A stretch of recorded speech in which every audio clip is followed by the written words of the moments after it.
வணக்கங்க. Welcome to Viji's kitchen. இன்றைக்கி நம்ம கிச்சனில் பார்த்திங்கன்னா ஒரு சிம்பிளாக ஒரு ரசம் வச்சுருக்கோம். போன வீடியோவில் வந்து நம்ம ரெடிமிக்ஸ் ரசப்பொடி ரெடி பண்ணணும். அதை வச்சு தான் இன்றைக்கி நான் ரசம் வச்சுருக்கேன்.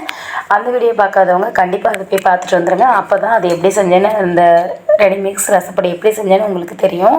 இப்போ இதுக்கு வந்து ஒரு தக்காளி எடுத்து நல்லா கரைச்சிட்டு அது கூட ஒரு 1/2 லிட்டர் அளவுக்கு தண்ணி சேர்த்து ஸ்டவ் ஆன் பண்ணி நம்ம கரைச்ச தக்காளி அந்த தண்ணியை வந்து ஹீட் பண்ணிக்கலாம். இப்போ நான் இதுதான் பாருங்கள், நான் அரைச்ச ரெடிமிக்ஸ் ரச பவுடர். இதிலேருந்து ஒரு பெரிய டீஸ்பூன் அளவுக்கு ஃபுல்லாக எடுத்து நம்ம அந்த ஹீட் ஆகிட்டு இருக்கிற தண்ணியில் போட்டு மிக்ஸ் பண்ணி விட்டுருவோம். பார்த்திங்கன்னா இப்போ நான் இதில் வந்து எதுவுமே சேர்க்கலை, ஒரே ஒரு தக்காளி மட்டும்தான் சேர்த்துருக்கேன். இது நல்லா மிக்ஸ் பண்ணி விட்டுறலாம். பார்த்திங்கன்னா ரசம் ரெடி ஆகிடுச்சு. இப்போ வந்து நம்ம ஃப்ரெஷ்ஷாக இருக்கிற கருவேப்பிலை ஒரு 4 பீஸு, ஒரு 2 கொத்து நல்ல கொதிச்சு வர ஸ்டேஜில் ஆஸ் யூஷுவல் நம்ம எப்பயும் போடுற மாதிரி கொத்தமல்லி தழை சேர்த்துட்டா ஒரு அருமையான ரசம் ரெடி ஆகிடுச்சு. நீங்களே பார்த்திங்கன்னா தெரியும் எவ்வளோ குயிக்காக இந்த ரசம் ரெடியாக இருக்குதுன்னு. கண்டிப்பாக இது எல்லாருக்குமே ரொம்ப யூஸ்ஃபுல்லான வீடியோவாக இருக்கும்.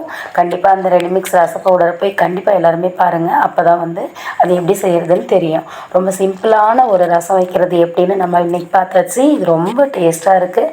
மழை காலத்தில், பனி காலத்துலலாம் தொண்டை கரகரப்பு சளிக்கு டக்குன்னு ரசம் பண்ணி கொடுத்துடலாம் குழந்தைங்களுக்கு. என்னோடய சேனல் சப்ஸ்கிரைப் பண்ணாதவங்க சப்ஸ்கிரைப் பண்ணிக்கோங்க. உங்கள் ஃப்ரெண்ட்ஸ் அண்ட் ஃபேமிலிக்கு ஷேர் பண்ணிவிடுங்க.